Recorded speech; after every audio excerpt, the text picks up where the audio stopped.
Assalamualaikum warahmatullahi wabarakatuh. Waalaikumsalam warahmatullahi wabarakatuh. Semoga Buya dalam keadaan sehat walafiat. Amin. Buya, saya ingin bertanya, saat ini sedang membangun rumah dan beberapa saat lagi akan masuk bulan Ramadan. Pegawai rumah tersebut atau yang membangun rumah tersebut ada 4 orang. Jika masuk bulan puasa sedangkan pegawai tidak berpuasa, apakah saya bertanggung jawab dalam hal puasa tersebut?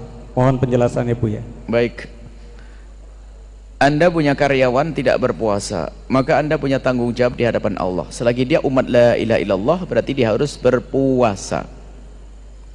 Kalau Anda membiarkan dia tidak berpuasa, maka Anda ikut andil dosa. Itu Anda termasuk golongan orang lupa dan lalai. Kalau masalah lupa dan lalai bukan hanya orang awam. Kadang seorang ustadz bangun masjid tidak sadar tukangnya yang kerja di masjid pada tidak sholat, pada tidak puasa. Yang dipikir oleh sang ustadz bagaimana masjid cepat jadi, hari raya bisa untuk sholat hari raya Idul Fitri. Tak tahu yang ustadznya masuk neraka gara-gara tukangnya yang kerja tidak sholat dan tidak puasa. Hati-hati, kita sering lupa dan lalai. Dan dulu waktu membangun pondok pesantren di Al-Bahjah memang kita menemukan kesulitan yang serupa. Waktu bangun kita pengen punya tukang kan sedikit, kita cari tukang 6. Masya Allah, cari tukang yang sholat susahnya. Dapat tukang yang sholat, keneknya tidak sholat, batal lagi. Ya Allah, susahnya. Akhirnya dapat kita ngambil dari kota lain yang sholat 6 orang. Setelah kita dapat tukang 6 yang sholat, Masya Allah, ada orang membantu masjid sama membantu pondok beberapa lokal. Saya hanya mikir, aduh tukangnya bagaimana, ibadah saya aja belum tentu terima, kok saya sudah buat dosa. Saya mikir, saya hanya pesan kepada yang bangun tadi, tolong yang kerja saya tidak mau tahu deh, pokoknya saya pusing cari tukang yang sholat. Jangan-jangan tukang ahli neraka semuanya. Saya ngomong gitu waktu itu. Akhirnya saya ngomong, carikan tukang yang sholat. Tak taunya betul, mandornya sudah ngasih komando, semua yang kerja harus sholat. Subhanallah, dugaan saya kalau tukang ahli neraka salah, ternyata banyak tukang ahli surga. Waktu masjid baru pertama tukang ada 60 orang sama ini, semuanya sholat jamaah. Diarahkan mau, karena mereka adalah umat la ilaha illallah. Cuman mohon waktu sholat jangan diambil waktu istirahatnya, tambah deh 15 menit untuk sholat. Akhirnya Masya Allah sholat semuanya. Wah, Alhamdulillah sholat, tidak pusing saya kalau itu. Saya bayangin cari 6 saja susah, tak taunya Allah kirim 60 tukang ahli surga. Cuman yang nakal juga ada. Ceritanya pas saya di Bogor waktu itu kisahnya, saya masih ingat betul, ada tim yang telepon, Buya ada 2 orang bagian las-las itu nggak mau sholat. Sudah kamu suruh? Sudah Buya. Nyuruhmu salah. Salah gimana Buya? Kalau nyuruh sambil kirim sarung, mungkin dia tidak punya sarung.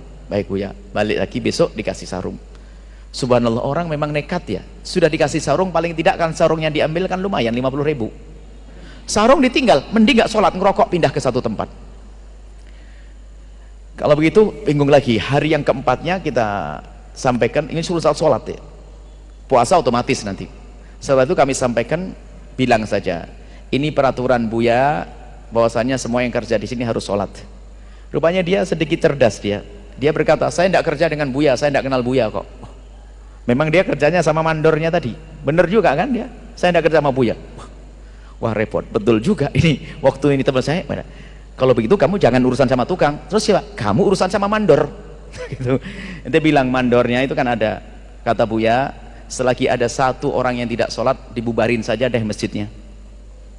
Nyampe ke bosnya, bosnya tambah cinta dengan kita. Bener ini. Akhirnya orang yang tadi dipaksa, kalau tidak mau sholat jangan kerja di sini. Tak taunya akhirnya sholat, justru salah satu dari tukangnya ini anaknya malah di pondok sekarang. Waktu itu memasukkan anaknya di pondok. Jadi kan perlu diarahkan saja. Oh, Anda punya power kok, punya kekuatan, kenapa Anda tidak bisa? Anda beri kesempatan dong, tambah waktu 10 menit untuk sholat. Kalau perlu Anda kasih bonus deh sedekahnya, yang sholat kasih 500 rupiah atau 1000, 2000 kayak. Atau yang puasa, makanya kami sampaikan, kalau puasa tolonglah diringankan, kasih diskon 1 jam deh untuk istirahat. Tadi saya sampaikan di awal, biar bisa puasa. Wah, Anda pahalanya gede, meringankan, gak akan mengurangi kerjaan. Tim Al-Bahjah Bogor, Al-Bahjah Cianjur, Al-Bahjah Batam, tolong tukangnya dikasih istirahat tambah 1 jam deh dalam sehari sepanjang bulan Ramadan. Ini sedekah kita untuk dia.